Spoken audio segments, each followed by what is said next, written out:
Imagine hearing the distant roar of the sea and waking to the chill of coastal winds whipping against your skin.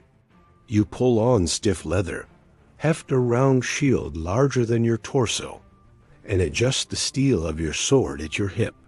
This is your life as a Viking Shield-Maiden.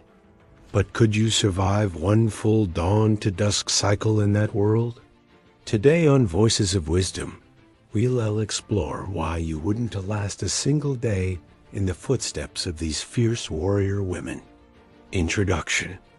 I'm Jack, and in this deep dive, we'll walk through the daily trials, harsh realities, and unspoken challenges faced by Viking shield maidens more than 1,000 years ago. Drawing on archaeological evidence, sagas, and modern reconstructions, we'll uncover the physical demands, brutal dangers, and unrelenting discipline required, and why most of us, comforted by our warm beds and easy routines, would falter before sundown. Dawn's cold embrace. Long before the sun peaks above the horizon, you're roused by the sharp clang of a bronze horn echoing across the encampment. Morning in a Viking camp is not gentle. Your hands numb from the night's frost. You stand barefoot on damp earth to dress in woolen layers, a heavy tunic followed by a leather jerkin soaked with the previous day's rain. A knitted wool cloak drapes across your back, its hood pulled low to fend off sea spray. Your first task is gathering kindling, for the firewood is scarce in coastal outposts, so you forage quickly, balancing bundles under one arm while cradling your shield under the other. You kneel to feed smoldering embers, coaxing sparks into flame with greasy bits of fat and scraps of turf. As smoke curls upward, you catch your breath. The day has begun. Rigorous training drill.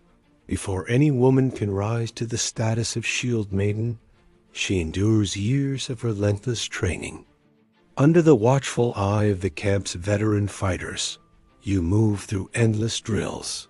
First comes the shield wall formation practice.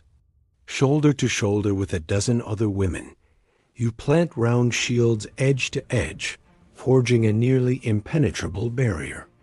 You feel each body's tension beside you, the grip of wood and iron in your hands, pulsing with collective resolve. Next is weapons work. A tall trainer demonstrates a diagonal slash with a single-handed sword. You mimic the arc, muscles protesting as you strike the air. And a heavy axe appears, its haft carved with runes, and you fling it at a targeted stack of logs. It thuds home, splintering timber, but your second throw clatters harmlessly at the pit's rim. The trainer's sharp reprimand cuts deeper than any blade. Again. And so it goes: strike, block, parry, repeat until your arms shake and your breath comes in ragged gusts. Battle preparation training is only the prelude. Any moment, horns from the longboats could signal an incoming raid or imminent retaliation. You dash to the gear rack, selecting your best-fitted round shield, a steel-rimmed masterpiece weighed just right for swift maneuvering. Your sword's grip is checked for loose leather. Your Sikh's knife rests comfortably in its scabbard against your thigh. Chainmail weighs heavily on your torso, each interlinked ring pressing into your collarbones. In a hurry, you lash a wooden javelin to your back for range defense and secure a leather helm on your head, its bronze studs glinting in the morning light. You test your footing in the mud, centering yourself for the mayhem that might erupt at any moment. First meal and mead with the gear in place, hunger gnaws at your belly. A cauldron bubbles on the fire, filled with porridge of barley and dried fruit, stale but nourishing. You scoop a rough wooden bowl, savoring its warmth. Mead, fermented honey water, awaits in leather pouches. A small gulp takes the edge off the cold, its sweetness a fleeting comfort before the day's labors resume. Around the fire, hushed conversations revolve around folklore, past battles, and ominous weather signs.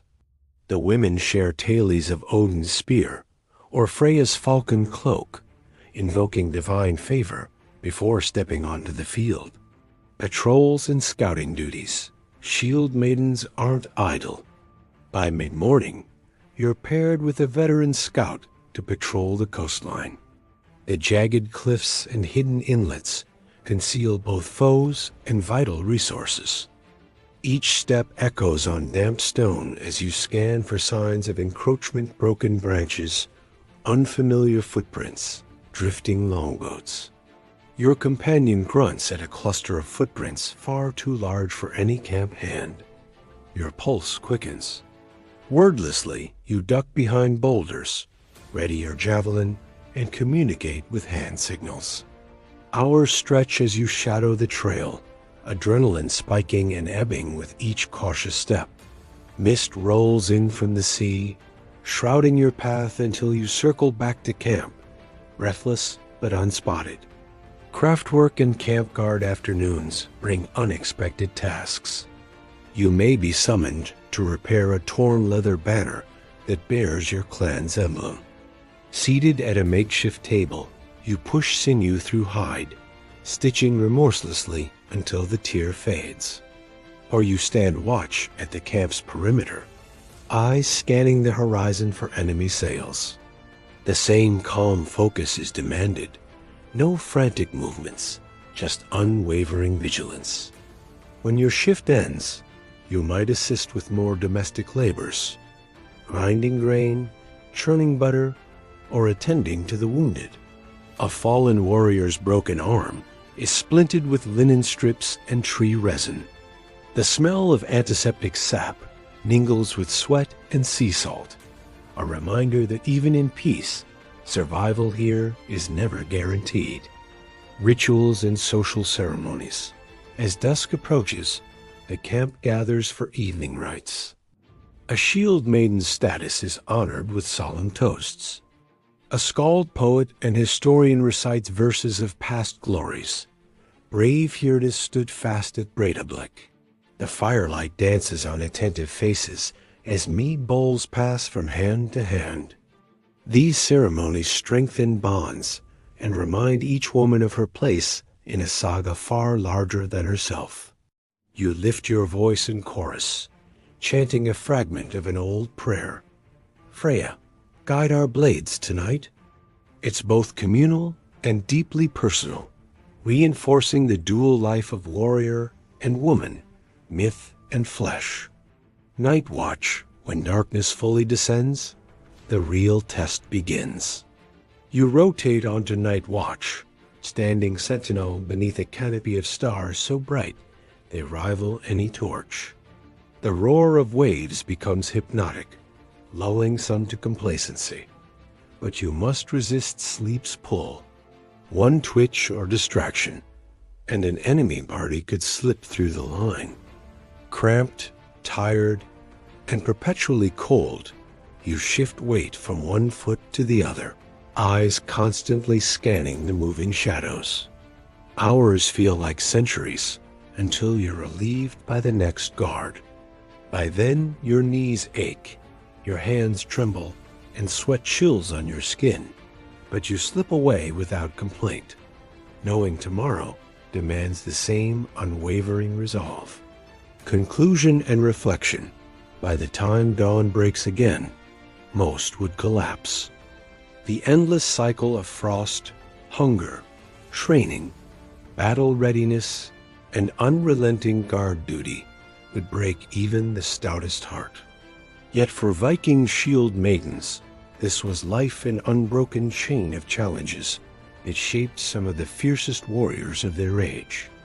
If you think you could last a day in their world, consider the toll of bone-deep cold, the weight of steel, and the constant specter of violence.